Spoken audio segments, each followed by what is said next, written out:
Assalamualaikum warahmatullahi wabarakatuh. Alhamdulillahirabbil alamin. Wassalatu wassalamu ala asyrafil anbiya'i wal mursalin. Muhammadin wa ala alihi washabbihi ajmain. Asyhadu an la ilaha illallah wa asyhadu anna Muhammadan abduhu wa rasuluh.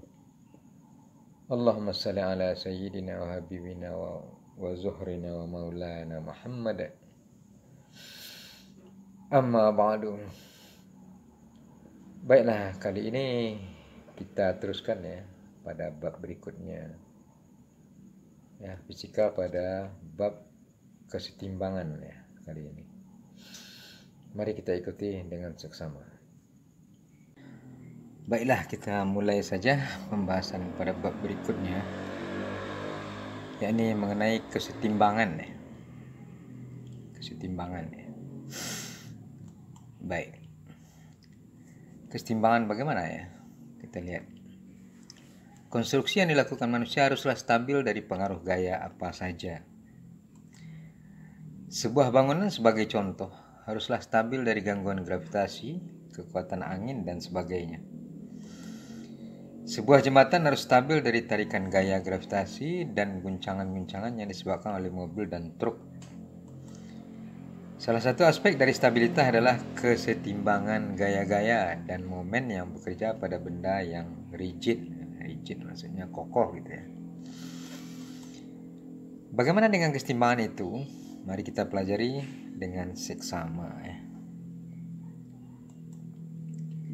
Kita lihat kesetimbangan. Perhatikan benda-benda berikut ini. Buku terletak di atas meja. Bola kaki meluncur dengan kecepatan konstan di atas permukaan tanpa gesekan. Sudu kipas angin yang berputar di langit-langit rumah. Roda sepeda yang berputar sepanjang jalan lurus dengan kecepatan konstan ya. Kemudian untuk keempat benda itu berlaku momentum linear dari pusat massa benda itu konstan. Kemudian momentum angular pada pusat massa benda itu atau titik lain juga konstan. Gitu.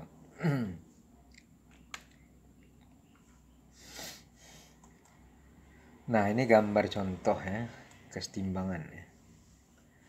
Pada batu padas gitu. Tapi ini contoh saja gitu. Karena ini katanya setimbang tidak stabil gitu. Disentuh sedikit bisa jatuh gitu. Kemudian dalam mekanika terdapat dua jenis kesetimbangan ya, yaitu kesetimbangan statis dan dinamis. Kesetimbangan statis adalah benda yang betul-betul berada dalam keadaan setimbang menurut hukum Newton 1. Sedangkan kesetimbangan dinamis adalah benda yang sebenarnya tidak setimbang, tetapi dibuat setimbang dengan cara D'Alembert untuk memudahkan analisa, tapi memenuhi hukum Newton 2. D'Alembert adalah seorang ilmuwan Prancis itu yang mengemukakan teori kesetimbangan dinamis sehingga mempermudah analisa terhadap benda-benda yang bergerak begitu.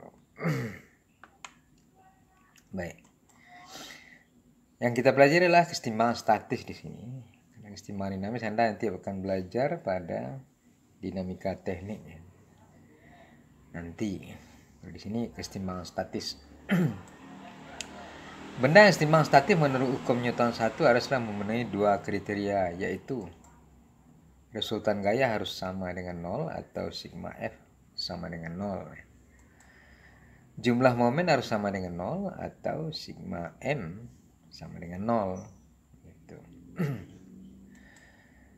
Resultan gaya kemudian diuraikan menjadi dua, yaitu arah sumbu X. Artinya resultan gaya total pada sumbu X sama dengan 0, ya, sigma Fx sama dengan 0. Kemudian arah sumbu Y ya, total gaya pada sumbu Y harus sama dengan 0, atau sigma Fy sama dengan 0. Tiga kriteria ini dapat menganalisa satu benda itu setimbang statis atau tidak. Contoh, nih gambar ya. Gambar ini memperlihatkan sistem yang berada dalam kesetimbangan statis. Sudut phi adalah 35 derajat berat balok A 40 Newton dan berat balok B 50 Newton ya. Dan tali yang di tengah yang ada T2 benar-benar horizontal ya. Kemudian hitung A, tegangan T1 yang ini ya, T1. Kemudian tegangan T2 ini. Kemudian tegangan T3. Lalu sudut theta yang ini. Baik. Jawabnya gimana nih? Hal yang pertama harus dilakukan adalah membuat diagram benda bebas benda ya, DBB ya. DBB dari benda-benda yang terlibat di sini ya. Benda A, benda B, kemudian titik ini ya, yang terhubungan dengan tali-tali. Ya, tanpa membuat DBB kita tidak bisa menyelesaikan soal ini. Ya, makanya Anda wajib gitu. Kalau tidak dibuat ya kertasnya tidak diperiksa nanti. Baik. Kita lihat di gambar dulu. Untuk memudahkan analisa, beri nama titik C dan D seperti pada gambar. Jadi titik ini diberi nama C dan titik ini D ya. Ya. Untuk mudah membuat nanti diagram benda bebas. Selanjutnya buat diagram benda bebas benda A, benda B, titik C dan titik D ya. Benda A mula-mula, kita lihat yang ini. Kita ambil satu benda A. Maka benda ini dia akan punya gaya berat ya. MA massa A dikali gravitasi, MAG gitu. Untuk benda A. Tapi selain gaya berat, benda A ini juga ditarik ke atas oleh tali ini. Ini tali ini yang menariknya ke atas ini. Kita sebut saja ini TA, tegangan tali A. Gitu. Selain itu ada lagi. Nah, tidak ada lagi, hanya berat dan tegangan tali. Nah, di sini kalau kita lihat analisis pertamanya dengan sigma FY sama dengan 0. Ya, sigma FY sama dengan 0 kita akan dapatkan nanti dengan perjanjian tanda kita buat ya, perjanjian tanda ke atas positif ya. Kemudian kita akan tahu TA-nya ke atas berarti positif, sedangkan MAG ke bawah itu negatif ya. Sehingga TA min MAG ini sama dengan 0 ya. Sigma total gaya sama dengan 0. Maka kita akan dapat TA sama dengan MAG ya. Lalu TA sama dengan 40 Newton. Karena MAG tahu tadi diketahui 40 Newton. Maka tegangan tali pada A ya, TA itu 40 Newton jadi. Baik. Benda B pula. Benda B ini kita tahu bahwa dia punya berat MBG. Kemudian ada tegangan tali B ya, TB gitu. Kemudian kalau kita buat pula sigma FY sama dengan 0 seperti tadi, syarat kesetimbangannya, maka TB min MBG sama dengan 0 ya, mengikut perjanjian tanda ini. TB ke atas positif, MBG negatif, TB min MBG sama dengan 0. Nah, kita dapat TB sama dengan MBG. Nah, MBG ini tadi 50 Newton, maka TB sama dengan 50 Newton. Kemudian titik C kita lihat. Titik C ini, kalau kita lihat sini, ya, ditarik oleh ini, dan ini ya. Jadi ada titik C ini, mula-mula ditarik oleh TA nih ke bawah. Ini TA tadi, pada benda A yang tadi. TA, lalu ada T2 yang menarik ke kanan ya. T2 ya. Kemudian ada T1 yang menarik ke atas. Gitu. Nah, kalau kita lihat nih, sigma FY sama dengan 0 ke atas positif. T1-nya terpaksa diuraikan dahulu ya, karena dia tidak ikut tanda kita. Tanda kita kan ke atas positif. Nah, kalau dia miring gitu, tidak tahu kemana ya. Maka diuraikan menjadi T1 yang ini, T1 cos phi ya, sudut phi ini. Kemudian T1 sin phi ya, sudut phi, T1 sinus phi.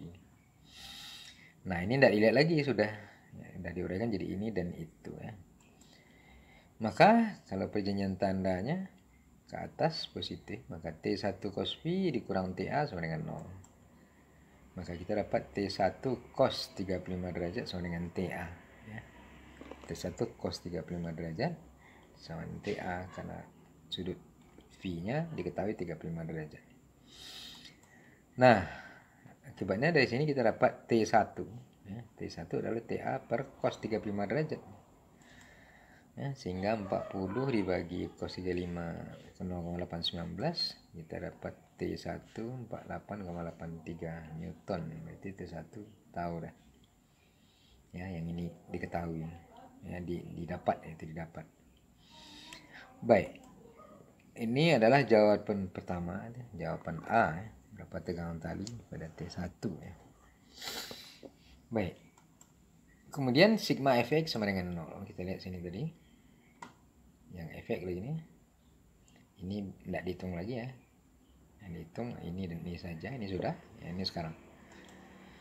T2 min T1 sin phi, ya, T2 dikurang T1 sin phi. Kenapa? Karena ke sana positif. Jadi T2-nya positif, T1 sin phi-nya negatif gitu. Ya, jadi persamaan gini. Ya, maka T2 sama dengan T1 sin phi. Nah, dari sini kita dapat bahwa T1-nya sudah tahu dari 48,83 dari dapat. Dikalikan dengan sinus phi ya, 0,5736. Maka kita dapat T2 adalah 28,0 Newton. Ya. 28,0 Newton. Nah, ini jawaban B. Kemudian ya, berikutnya adalah titik D nih. Titik D ya, ditarik oleh tali ini dan itu gitu. Jadi titik D mula-mula dia ada TB ya tadi, karena B ini adalah yang menarik B tadi adalah TB. Jadi titik D ditarik oleh TB ke bawah, kemudian T2 yang menarik ke kiri, kemudian ada T3 nih di sini. Nah, sama dengan yang tadi bahwa T3 harus diuraikan dulu ya, T3 cos theta dan T3 sin theta. Maka T3 sin theta dikurang T2 ini itu F sigma fx sama dengan 0 ya. T3 sin theta ke arah positif ya. Dikurang T2 itu sama dengan T3 sin theta sama dengan T2 jadinya. Ini dipindah ke sana. Baik, T3 sin theta sama dengan 48,83 ya. Sementara sin theta-nya belum diketahui gitu. Kita catat ini aja sebagai persamaan 1. Ya. Kemudian sigma FY sama dengan 0, kita dapatkan bahwa T3 cos theta yang ini positif dikurang TB itu sama dengan 0. Nah, maka T3 cos theta sama dengan TB. Nah, TB ini tahu dari 50. T3 cos theta sama dengan 50 Newton. Ini sama dengan, ini adalah persamaan 2 kita catat ya. Karena cos theta belum tahu. Baik. Dari sini kita dapat bahwa persamaan 1 dibagi dengan persamaan 2. Ya, kalau kita bagi ya persamaan 1 T3 sin theta sama 48,8. Persamaan 2 T3 cos theta sama 50 Newton. Maka kalau dibagi T3 sin theta dibagi T3 cos theta itu sama dengan 48,3 dibagi 50 Newton gitu. Sehingga ini kita dapat T3 nya sama T3 habis ya. Tinggal sin theta dan cos theta itu sama dengan ini bagi ini 0,9766 ya, 0,9766. Oke, dari sini kita tahu bahwa sin theta per cos theta secara geometri adalah tangen theta gitu. Sin per cos adalah tangen. Ya, dengan demikian kita akan dapat mencari theta adalah arc cos tangen dari 0,9766. Kita dapatkan theta sebesar 44,32 derajat ya. Nah, bagaimana Anda melihatnya di kalkulator Anda? Ya, arc cos tangen itu sama dengan tangen minus 1 ya. Tangen pangkat minus 1 di kalkulator. Tekan itu keluar nanti 44,32 derajat Jangan lupa dia dalam degree ya, jangan radial. Radial nanti tidak jumpa deh. Oke, ini jawaban D yang pertama kita dapat. Yang kedua ya. Kemudian persamaan satu tadi, T3 sin theta saya 48,83 yang ini. Nah, theta yang sudah tahu ya tinggal dicari T3-nya. T3 sin 44,32. Akhirnya kita akan dapat ya T3 sama dengan 48, berapa tadi? 48,83 dibagi 0,698 kita dapat T3 69,95 Newton. Nah, ini jawaban C ya. Dapat T3 ya. Baik, contoh di atas tuh baru melibatkan gaya-gaya ya. Jadi kita ambil contoh yang lain gitu. Berikut ini contoh yang melibatkan momen. Kita hentikan sampai di sini dulu karena kalau terlalu panjang gitu tidak bisa diupload dengan baik. Jadi sambung ke bagian kedua ya. Nonton bagian kedua sampai habis gitu supaya tidak gagal paham. Begitu.